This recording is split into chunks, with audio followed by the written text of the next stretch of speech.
मैं किसी भी मंच पर किसी भी व्यक्ति से चर्चा करने के लिए तैयार हूं। इलेक्टोरल बॉन्ड ये भारतीय राजनीति में से काला धन समाप्त करने के लिए लाया गया। कोई मुझे ये समझा दे कि इलेक्टोरल बॉन्ड आने के पहले किस तरह से चंदा आता था, तो कैश से आता था। बॉन्ड में किस तरह से आता है, तो अपनी कंपनी के चेक आरबीआई को देकर एक बॉन्ड परचेज करते हैं और देते हैं। इसमें गोपनीयता का सवाल आ गया। जो कैश में चंदा आता था इसका क्या हुआ, किसका नाम जाहिर हुआ है, मुझे बताइए। तो आज तक किसी का हुआ है क्या? किसी का नहीं हुआ।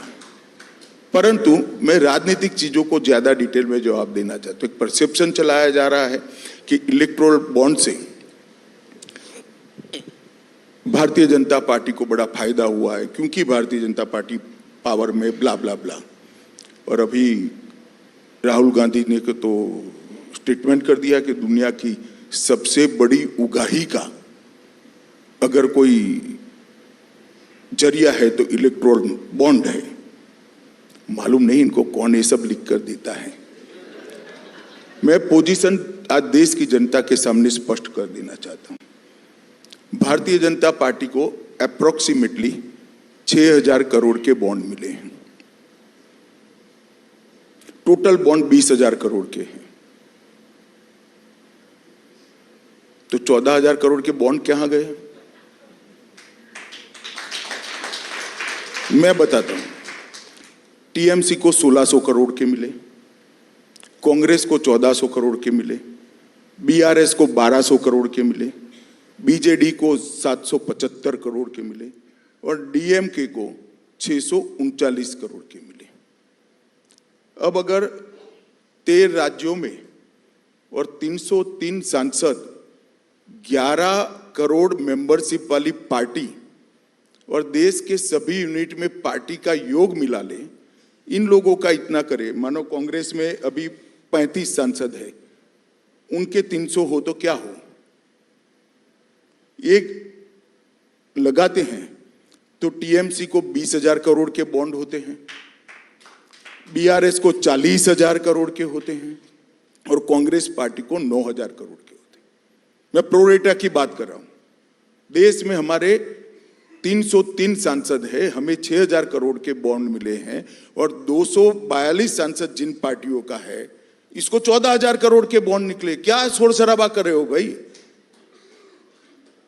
मैं दावे से कहता हूं जब हिसाब खुलेगा ये लोग आपको फेस नहीं कर पाएंगे। आज तक पर शो रख देना बॉन्ड के विरोध रखने वालों का, कोई नहीं आएगा मेरे अलावे।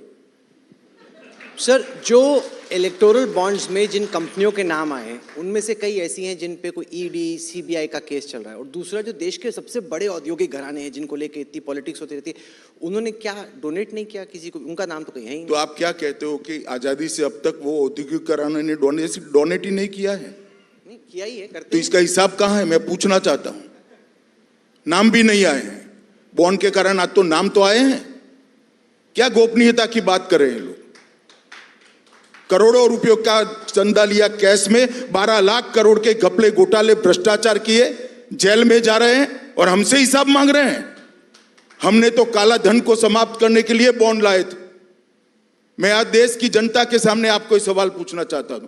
बॉन्ड आने से पहले चुनाव का खर्चा कहां से आता था? वो काला धन था या हिसाब किताब का धन था? ये बॉन्ड का धन काला धन नहीं है। उनकी बैलेंस शीट में रिफ्लेक्ट करता है कि हमने चुनाव के लिए बॉन्ड दिया है। सिर्फ गोपनीयता इसलिए रखी गई थी, वो कांग्रेस पार्टी को देंगे तो हम परेशान करेंगे, ऐसा उनको डर था। हमें देंगे तो जहां कांग्रेस का शासन है वो परेशान करते हैं, इतना डर था।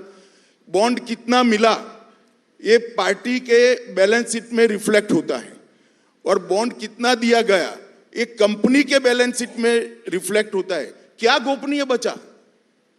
गोपनीय तो तब होता है जब अब जो व्यवस्था होगी, कैश से चंदा लिया जाएगा, तब सब गोपनीय होता होगा। और कांग्रेस पार्टी को गोपनीयता से मतलब नहीं है। जब कैश से चंदा लेते हैं तो 100 रुपया पार्टी में जमा कराते हैं और 1,000 रुपया अपने घर में रख लेते हैं। एक कांग्रेस पार्टी ने सालों तक ये व्यवस्था चलाई है। पार्टी के नाम से 1100 रुपया लेते हैं, 100 रुपया पार्टी में जमा कराते हैं और 1000 रुपया घर में रख लेते हैं। बॉन्ड अगर 1100 को लेते हो तो 1100 रुपया बैंक अकाउंट में जमा होते हैं।